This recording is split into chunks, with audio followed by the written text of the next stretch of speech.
Le Saint-Esprit dit, mettez-moi à part Barnabas et Saül pour l'œuvre à laquelle je les ai appelés. Alors après avoir jeûné et prié, ils leur imposèrent les mains et les laissèrent partir. Barnabas et Saül, envoyés par le Saint-Esprit, descendirent à celle-ci.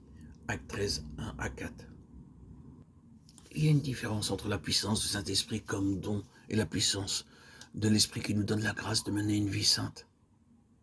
Un homme peut souvent posséder une mesure de la puissance de l'Esprit, mais s'il n'a pas une grande mesure de l'Esprit en tant qu'esprit de grâce et de sainteté, cette lacune sera apparente dans son travail.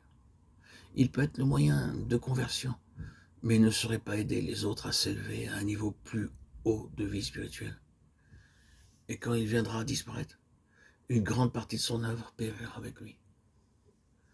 Mais un homme qui est mis à part par le Saint-Esprit est un homme qui s'est donné pour dire « Père, que le Saint-Esprit ait plein pouvoir sur moi, dans mon foyer, dans mon caractère, dans chaque parole de ma bouche, dans chaque pensée de mon cœur, dans mes sentiments à l'égard des autres. Que le Saint-Esprit ait les pleins pouvoirs. Est-ce cela qui a été le désir le plus ardent et l'alliance de votre cœur avec votre Dieu? D'être un homme ou une femme mis à part par le Saint-Esprit. Je vous prie d'écouter la voix du ciel. Mettez-moi à part, dit le Saint-Esprit, Barnabas et Saül. Oui, je le répète, mis à part par le Saint-Esprit. Que Dieu fasse que cette parole pénètre au tréfonds de notre être pour nous donner, et si nous découvrons que nous ne sommes pas sortis entièrement du monde, si Dieu nous révèle que la vie propre, la volonté propre et les exaltations du moi sont en nous, humilions-nous devant lui. Nous avons besoin de prendre du temps pour nous humilier devant Dieu et pour demander à Dieu que lui-même nous humilie sous sa puissante main. Hommes, femmes, frères et sœurs, vous êtes un ouvrier mis à part par le Saint-Esprit. Est-ce bien vrai? Est-ce cela qui a été votre désir le plus ardent? Est-ce pour cela que vous êtes livré entièrement? Est-ce à cela que vous êtes attendu par la foi en la puissance de notre ressuscité et tout-puissant Seigneur Jésus?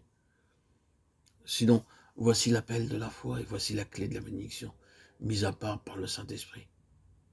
Que Dieu grave cette parole dans nos cœurs. Le Saint-Esprit avait parlé à cette Église en tant qu'Église capable de faire ce travail. Le Saint-Esprit se fiait à elle. Que Dieu fasse que nos églises, nos sociétés missionnaires, nos unions de travailleurs chrétiens, que tous nos directeurs, nos membres de conseil, nos membres de comité soient des hommes et des femmes qualifiés pour la tâche de mettre à part des ouvriers par le Saint-Esprit. Nous pouvons aussi demander cela à Dieu. Que chacun demande à ses frères et à ses sœurs de s'unir à lui dans la prière, dans ce but. Cette sainte association avec le Saint-Esprit, dans son œuvre, nous rend conscients de nos responsabilités et nous pousse à l'action.